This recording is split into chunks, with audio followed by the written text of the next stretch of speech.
Halo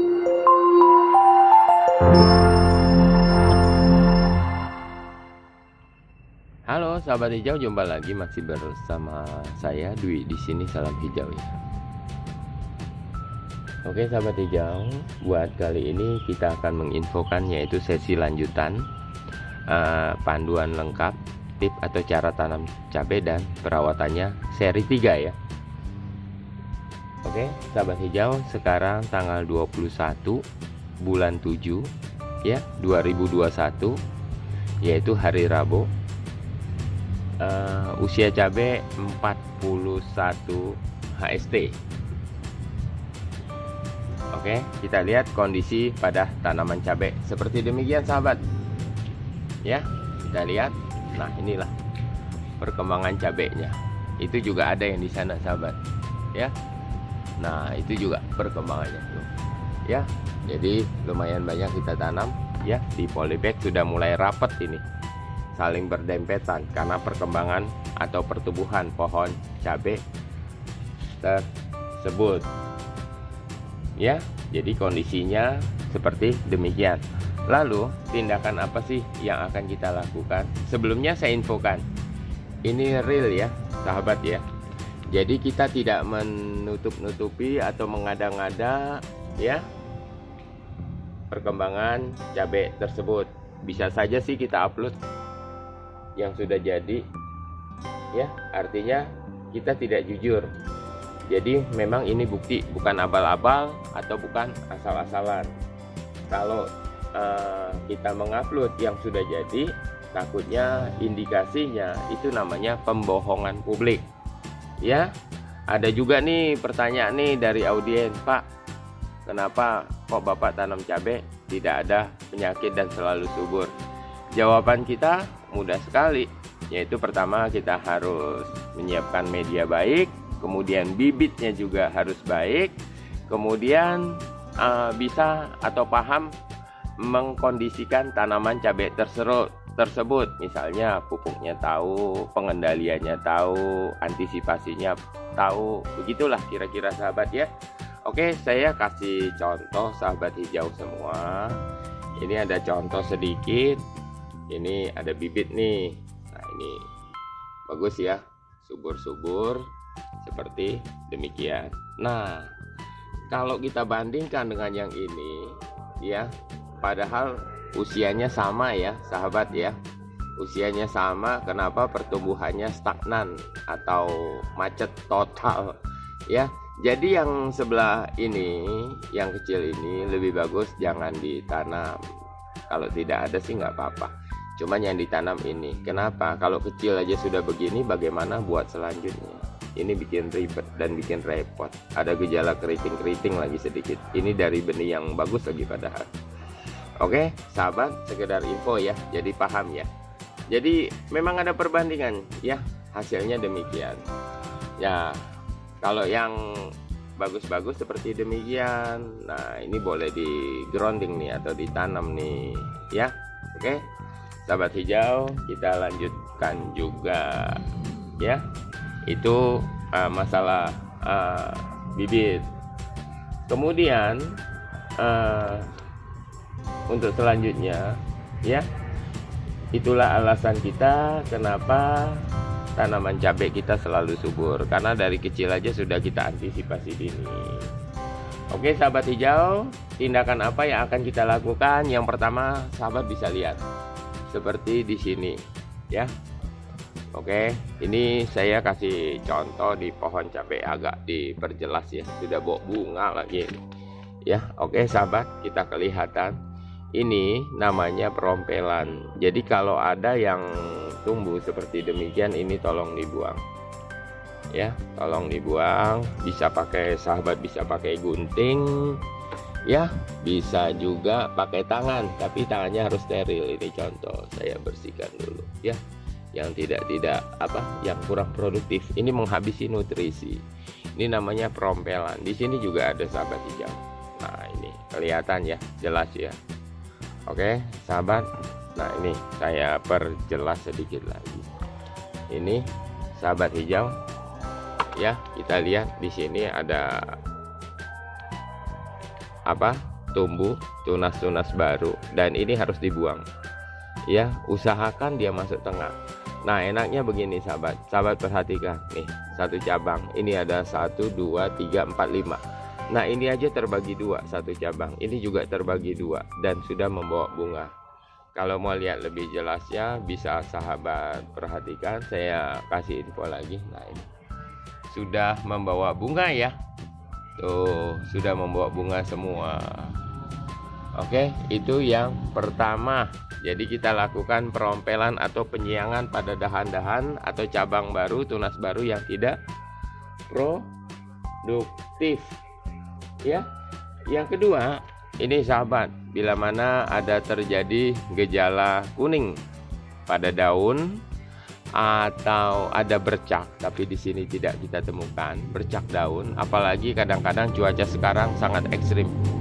Sekali panas, sekali hujan ya hujan gitu. Ini sahabat bisa aplikasikan kapur dolomit atau kalsium bila mana terjadi gejala kuning-kuning pada daun. Oke, itu antisipasi dininya ya. Oke. Kemudian bila ada gejala bercak daun, bisa juga sahabat aplikasikan yaitu fungisida.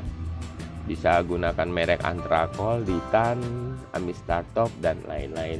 Itu untuk pengendalian jamur ya. Jadi kita spray di sini. Nah, selanjutnya buat pengendalian yaitu pada media. Kita lihat kalau terjadi bila mana medianya terlalu terlalu padat atau kurang subur ya.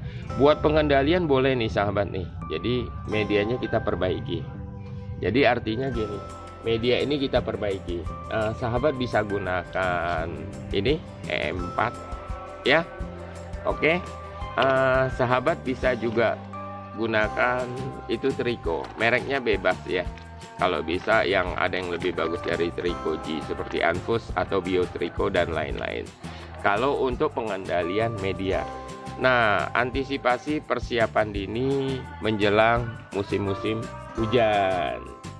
Kemudian untuk pengendalian hamanya, itu pengendalian hama seperti biasa, itu kita rutin biasanya ya.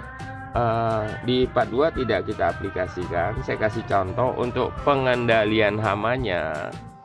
Oke. Saya gunakan Demolis 18 EC. Nah, saya siapkan air ini sahabat ya. Oke. Saya siapkan air kurang lebih 500 ml atau setengah liter. Kelihatan ya sahabat. Kemudian saya ambil Demolisnya ya. Oke, kemudian saya tuangkan beberapa tetes saja, cukup. Ini pencegahan saja.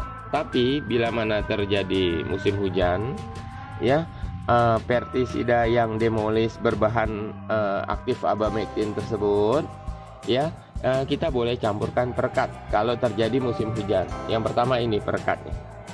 Saya bisa menggunakan aloe vera, ya, seperti begini, sahabat, ya. Berapa tetes saja kita turunkan ya. Nah, ini bisa perekat. Oke, ini untuk perekatnya. Jadi bisa gunakan aloe vera. Bisa juga sahabat gunakan sunlight. Ini ya. Misalnya gunakan sunlight. Tapi info dari kita ya, jangan sunlight sebagai bahan pokok untuk pengendalian hama.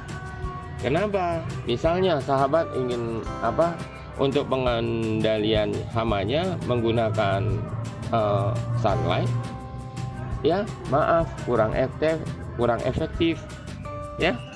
Jadi sebenarnya saya infokan mau repot. Jadi kita ambil yang simpel saja. Kalau sahabat pakai sunlight bisa saja pakai sunlight, tapi sahabat akan repot. Alasannya repot ya, kalau mau tahu, yaitu setelah kita spray dengan sunlight ya, kita harus bilas ulang.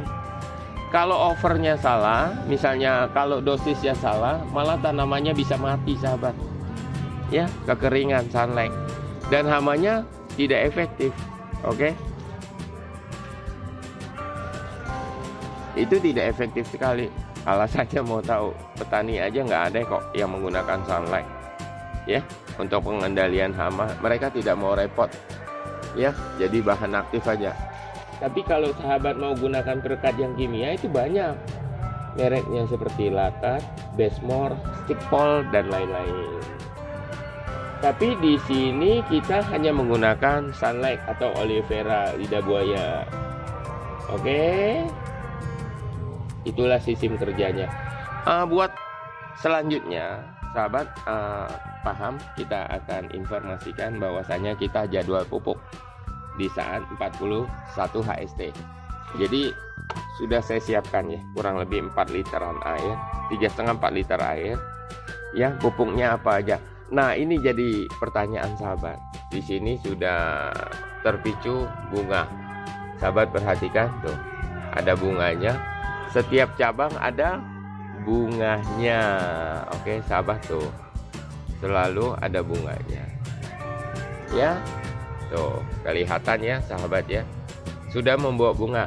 Nah, pertanyaannya, mau dipupuk pembungahan atau pertumbuhan dulu? Pertama, kita jelaskan info. Cabai ini kurang lebih tingginya 20 cm. Lebih, ada yang 22, 23, 24, 25. Kurang lebih 1 jengkal. Nah, lebih baik kalau versinya kita ini loh ya, kita mengejar pertumbuhan dahulu. Jadi apa? Saya tetap menyiapkan yaitu ini. Oke sahabat, saya siapkan yaitu NPK. NPK saya siapkan, kemudian saya gunakan 1 sendok khusus pertumbuhan saja. Oke, saya masukkan di dalam ember ya. Jadi kemudian saya aduk sahabat ya.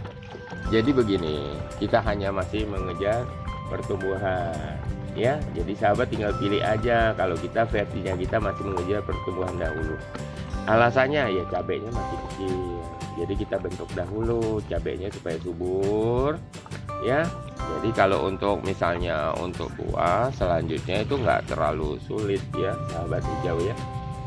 Oke sahabat hijau, demikianlah info dari kita ya. Bila mana sahabat mau tahu perkembangan cabai ini, silakan ikuti di part-part selanjutnya.